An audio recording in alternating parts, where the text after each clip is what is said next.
இனி அடுத்ததாக சேலம் அருகே உத்தம சோழபுரம் பகுதியில் ஓடும் திருமணி முத்தாற்றில் சாயப்பட்டறை கழிவுநீர் கலப்பதால் ஆற்று நீர் சாக்கடையாக ஓடுகிறது. கூடுதல் தகவல் நிகழ்ச்சிய சிறப்பு செய்தியாளர் திருமலை விவரம் என்ன?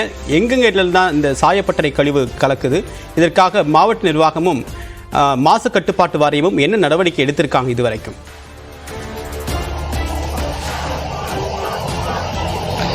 தேவா, சேலம் மாவட்டத்தின் முக்கிய அடையாளமாக கருதப்படுகிற ஒன்றாக திருமணி முத்தாறு இருக்கிறது. இந்த திருமணி முத்தாறு சேர்வராயன் மலை அடிவாரத்திலிருந்து தொடங்கி வீராணம், சேலம் மாநகரம், உத்தம சோழபுரம், வீரபாண்டி வழியாக நாமக்கல் மாவட்டம் கரூர் வழியாக சென்று கரூரில் காவிரி ஆற்றில் கலக்கக்கூடிய நிலையில் இருக்கிறது.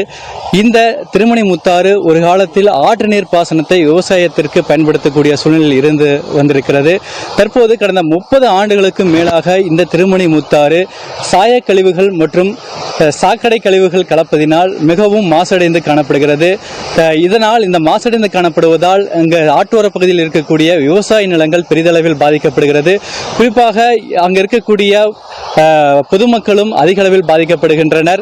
தற்போது இந்த மழை காலங்களை பொறுத்தவரைக்கும் அதிக அளவில் சாயப்பட்டறை உரிமையாளர்கள் இந்த மழை பெய்கின்ற காலத்தை சாதகமாக பயன்படுத்தி கொண்டு சுத்திகரிக்கப்படாத சாயக்கழிவுகளை நேரடியாக இந்த திருமணி முத்தாற்றில் கலப்பதன் மூலமாகவும் இந்த பகுதியில், அதாவது குறிப்பாக நம்ம இருக்கக்கூடிய இந்த உத்தம சோழபுரம் பகுதியில் சாயக்கழிவுகள் கலப்பதனால் அதிக அளவில் நுரை பொங்கக்கூடிய சூழ்நிலை ஏற்பட்டிருக்கிறது. இந்த பகுதியில் இருக்கக்கூடிய விவசாயிகளிடம் கேட்கலாம். இந்த திருமணி முத்தாறு இந்த சாயக்கழிவுகள் மற்றும் சாக்கடைகள் கலப்பதனால எந்த மாதிரி பாதிப்புகள் ஏற்பட்டிருக்கு? விவசாயம் எந்த அளவுக்கு பாதிப்பட்டிருக்கு? அதாவது இந்த ஆறு மிக ஒரு பழமையான ஆறு. ஏற்காட்டில் சேர்வராயன் மலை உற்பத்தி ஆகி நாமக்கல் மாவட்ட காவேரியில் கலக்கக்கூடிய ஒரு முக்கிய ஆறுங்க. இந்த ஆறு காவேரியின் முக்கிய ஒரு கிளை ஆறு, ஒரு சிறப்புமிக்க ஆறு. இந்த ஆறு இன்னைக்கு சுத்திகரிக்கப்படாத சாய ஆலைகள் உங்களுக்கு இரவு நேரங்களில் நேரடியாக விடுறதுனால முழுமையா மண்ணு மாசடைஞ்சு சுற்று வட்டார பகுதிகளில் கிணறுகள், ஏரி, குளம், குட்டைகள், பல அணைகள் நிரம்பிதான் அது போய் உங்களுக்கு கடலில் காவேரியில் கலக்குது. எல்லா இடமும் மாசடைஞ்சு போச்சுங்க. ஆத்த ஒட்டிக்கிற 2 கரையிலுமே இன்னைக்கு விவசாயம் கடுமையான பாதிப்பு. இது முழுமையா உங்களுக்கு இரவு நேரங்களில் உங்களுக்கு தொடர்ந்து உங்களுக்கு சாயக்கழி விட்டுறாங்க. அதே மாதிரி ஆத்த ஒட்டி 2 பக்கமே பல தொழிற்சாலைகள் இருக்கு. எல்லா தொழிற்சாலைகள் கழிவுகள் அதனுடைய ஆசிட் நிரம்பக்கூடிய எல்லா தண்ணியுமே இதிலே விடுறதுனால ரொம்ப கடுமையா பாதிப்பாகி போச்சுங்க. எங்களால் விவசாயமே பண்ண முடியாத நிலைமையில நாங்க இருக்கிறோம். ஆடு மாடுகள் கூட இந்த தண்ணியை நீ கிணத்துல இருக்கிற தண்ணி குடிக்க முடியாத நிலைமையில இருக்கிறோம். அந்த அளவுக்கு அதிக உப்புத்தன்மை அடைஞ்சிருச்சு. இந்த இடத்துல நின்று நம்ம பார்த்து பேசிக்கிட்டு இருக்கோம், அந்த காத்தை சுவாசிக்க முடியலைங்க. அவ்வளவு துர்நாற்றம் அடிக்குது.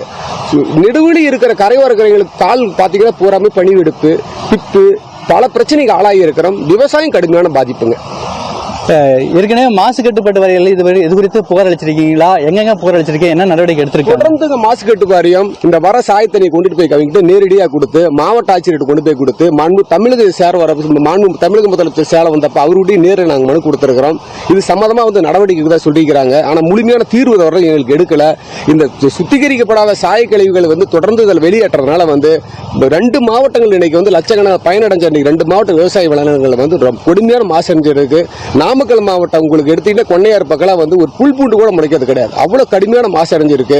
எங்களுக்கு தமிழக அரசு சட்டத்துக்கு விரோதமாக செயல்படும் ஆலைகள் கண்டறிஞ்சு இதில் சாயத்து கழிவுகள் வெளியேற்றங்களை கண்டு நடவடிக்கை எடுக்குன்னு சொல்லி கோரிக்கை பல தடவை வச்சிருக்கோம். இன்னைக்கு அந்த கோரிக்கை நாங்கள் வலியுறுத்துறோம். எங்களுக்கு இந்த சட்டத்துக்கு விரோதமாக செயல்படும் எந்த தொழிற்சாலைகளாலும் நடவடிக்கை எடுக்குன்னு சொல்லி அதுக்காக விவசாயிகள் நாங்கள் தொடர்ந்து கோரிக்கை வச்சுக்கிட்டு இருக்கோம். நீங்கள் நடவடிக்கை எடுக்குன்னு சொல்லி சொல்றாங்க. குறிப்பா இந்த திருமணி முத்தாற்றில் இரவு நேரங்களில் பயன்படுத்தக்கூடிய சாயக்கழிவுகள் கலப்பதனால் இந்த திருமணி முத்தாறு மிகவும் மாசடைந்து காணப்படுகிறது என விவசாயிகள் குற்றம் சாட்டுகின்றனர். விரிவான தகவலுக்கு நன்றி திருமலை.